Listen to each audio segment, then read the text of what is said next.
Hello friends, मेरा नाम है तरुण कुमार और आपका स्वागत है तरुण टॉक्स चैनल में। आज हम बात करने वाले हैं एनालॉग और डिजिटल हियरिंग एड के बारे में और इसमें हम देखेंगे कि कैसे पता करें कि एनालॉग और डिजिटल हियरिंग एड में क्या डिफरेंस है, क्या अंतर है।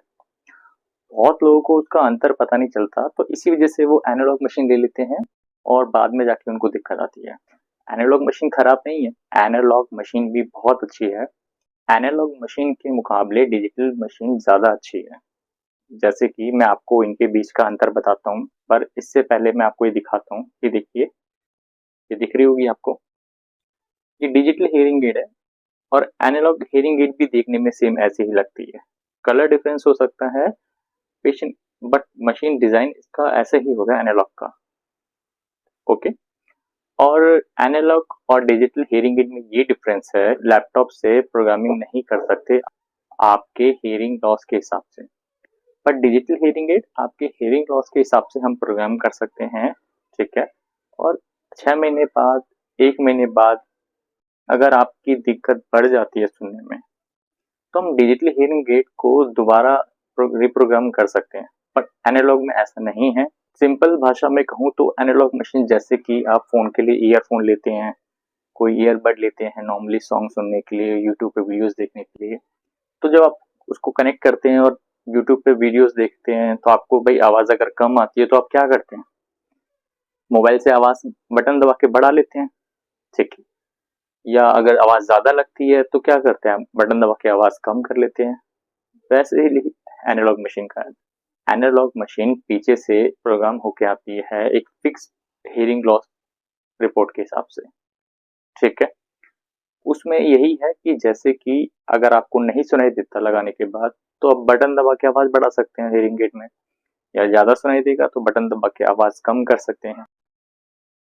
पर डिजिटल हियरिंग एड में ऐसा है कि अगर आपको जितना जरूरत है उतना ही सुनाई देगा, ज्यादा आवाज नहीं बढ़ेगी फालतू की, जिससे आपके कान बचे रहेंगे। एनालॉग में ऐसा है कि अगर किसी पर्टिकुलर फ्रिक्वेंसी पे, जैसे कि 1K पे अगर आपका 60% मान के चलिए, वैसे तो डेसिबल पे होता है देखा जाता है, बट अंदाज से अगर परसेंट के हिसाब से देखा जाए, अगर आपका 50% दिक्कत है 1K पे, तो डिजिटल हियरिंग में क्या होगा, 50% आवाज बढ़ेगी, उसमें ज्यादा फालतू आवाज नहीं बढ़ेगी। पर एनालॉग में अगर फिक्स है कि 60% आवाज बढ़ेगी उस 1K पे, तो आपका ये देखिए ना, 50% आपके लॉस है और 10% एक्स्ट्रा आवाज बढ़ रही है, तो वहां आपके नर्व्स वीक होने के ज्यादा चांस है, कान ज्यादा खराब होने के चांस है।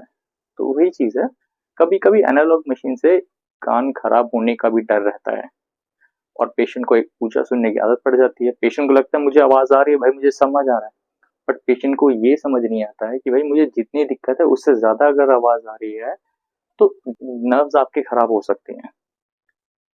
ओके। और डिजिटल हियरिंग एड का है कि अगर किसी पर्टिकुलर फ्रिक्वेंसी पे आपको अगर 40% लॉस है, तो 40% ही आवाज बढ़ेगी, ज्यादा आवाज नहीं बढ़ेगी। अगर देखा जाए चश्मे की तरह हियरिंग एड होती है, अगर में से सिर्फ देखते नहीं है, चश्मे से आंखों को बचाती भी है। वरना अगर आपकी आंखें कमजोर है तो आप चश्मा लगाते हैं तो आपको सही से दिखता है, बट बिना चश्मे के तो मोतियाबिंद हो जाएगा, आंखें जल्दी से खराब हो जाएंगी। ठीक है। तो चश्मे से सिर्फ देखना ही नहीं होता, चश्मे आंखों को बचाते हैं लॉन्ग टर्म के लिए। वैसे ही कानों की मशीन का है, कान की मशीन सिर्फ आपको सुनने के लिए नहीं है, आपके कानों को बचाने के लिए भी होती है। तो मेरे हिसाब से तो अगर मैं आपको यही सजेस्ट करूंगा, अगर आप मशीन लेते हैं तो डिजिटल लेंगे तो बेस्ट रहेगा आपके लिए। बाकी सबका अपना बजट है, फाइनेंशियल थोड़ा सा है घर में, पर फिर भी आप ट्राई कीजिए। अगर आप ले तो डिजिटल हियरिंग एड लीजिए।